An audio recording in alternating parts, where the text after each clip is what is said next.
Hello my friends and welcome to this channel. Today's tutorial is a voice note system. So just like most of us or probably all of us use send voice in it in our chat app, whether from WhatsApp, Telegram or any chatting application. So you can do that using our sketchware.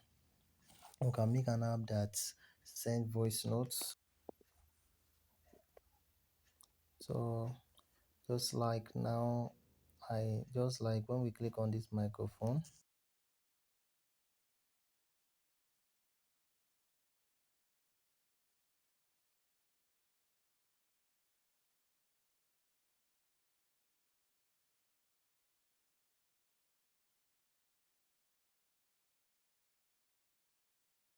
it's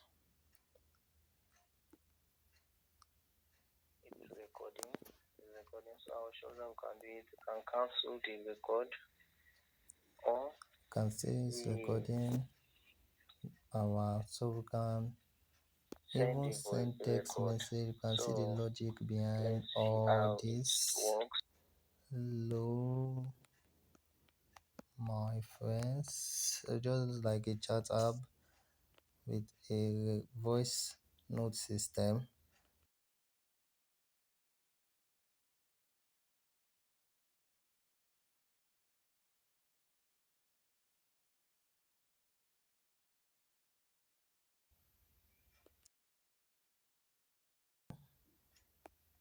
So let's see how this is done in sketchware.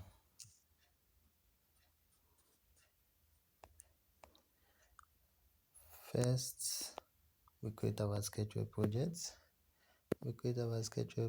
And we enable app compact library. And we make sure this permission is added. Record underscore audio.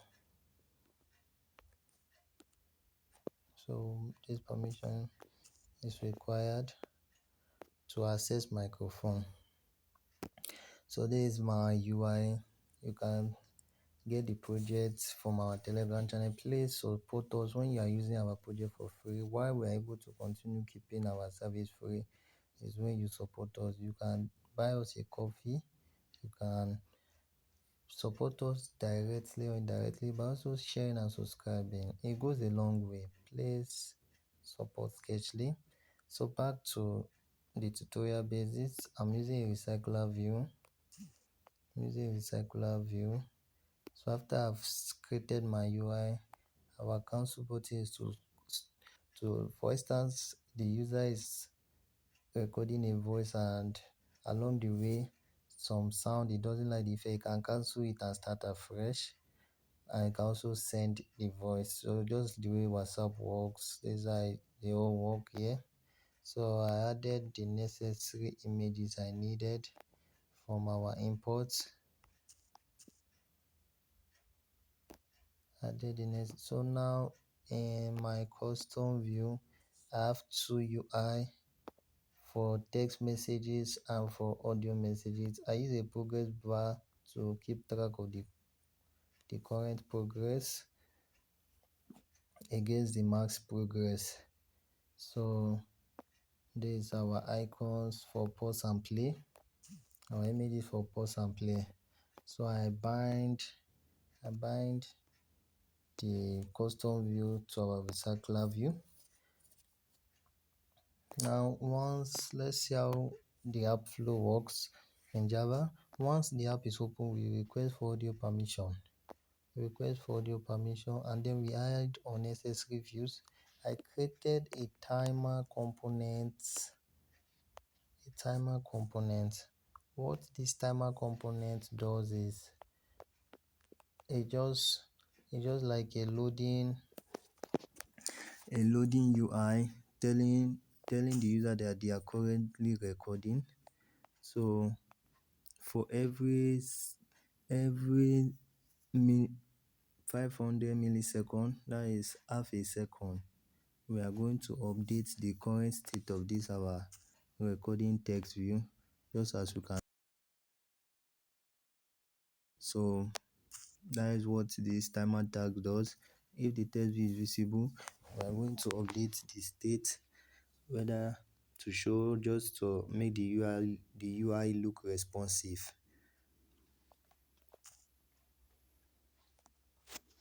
So now in our edit text change, if there is a text, if the edit text is not empty, it means the user want to send a text message. So we are going to hide our mic or our microphone.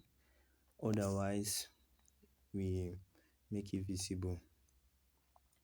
Now text view 1 is our cancel button. We are going to make sure we display our normal edit text, and then end. This code is for ending the recording. So what it does is we end it to end the recording and save it. So since we are canceling, so we are going to delete it because we don't want to keep unnecessary files. Send voice is our microphone. So when the user click on the microphone, we're going to vibrate so that the user, just for responsiveness, and then we arrange the UI. I created a string variable called output audio file.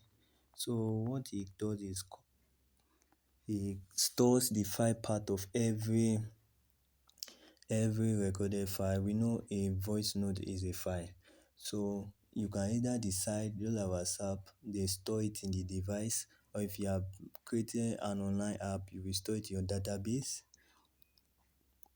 So you will upload the file path to your online storage and keep it in your database. So that is how it comes into play.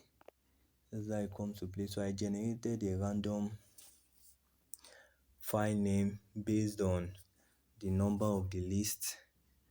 So you can see I'm using the number of the list. So as the list progresses, the number will increase here, which will make the naming of the file dynamic. So we start our recording using this encoding and the output format and that. So it will start recording. This is just our send message block. Like sending text messages. Now this code is our image view 1.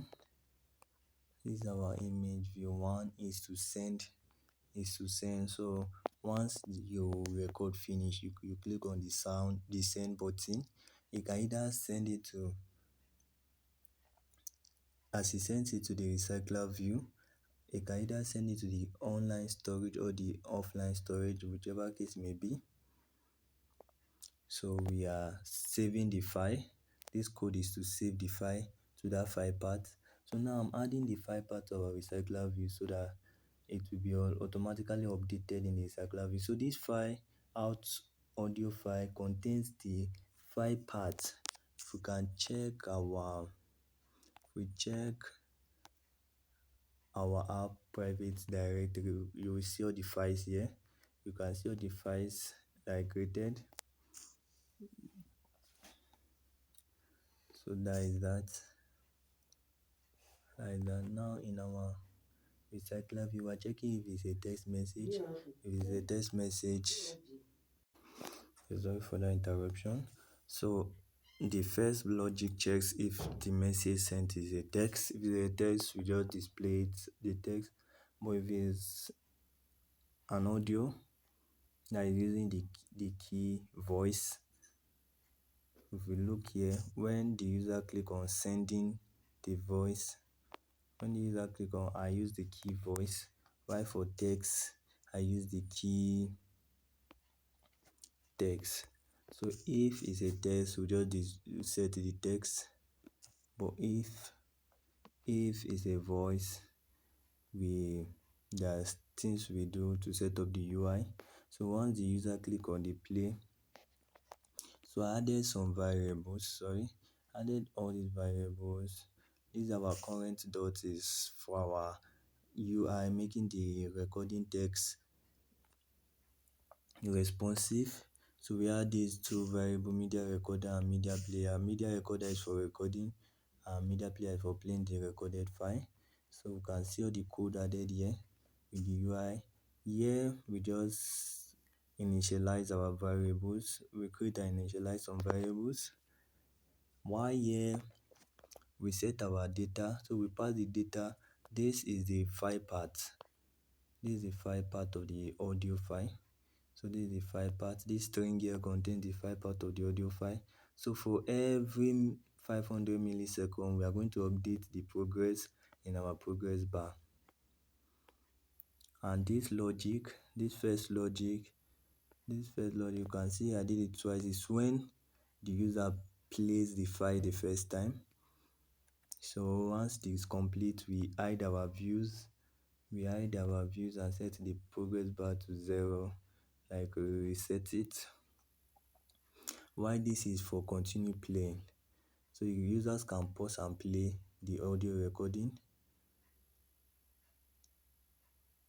And this is for resuming. So like I said, this is for continue playing. So this is for resuming. Why here is just to pause. This is pause. This is resume. And this is new play. So you can look at it. When I click here, I play. So I can even have multiple. I pause. I resume. So I'll show them can do all this So sketchware. that's how it's done. Thank you for watching this video. Please like, subscribe, and share. Do have a great day or night, depending on the time you're watching this video, or both whenever you watch it again.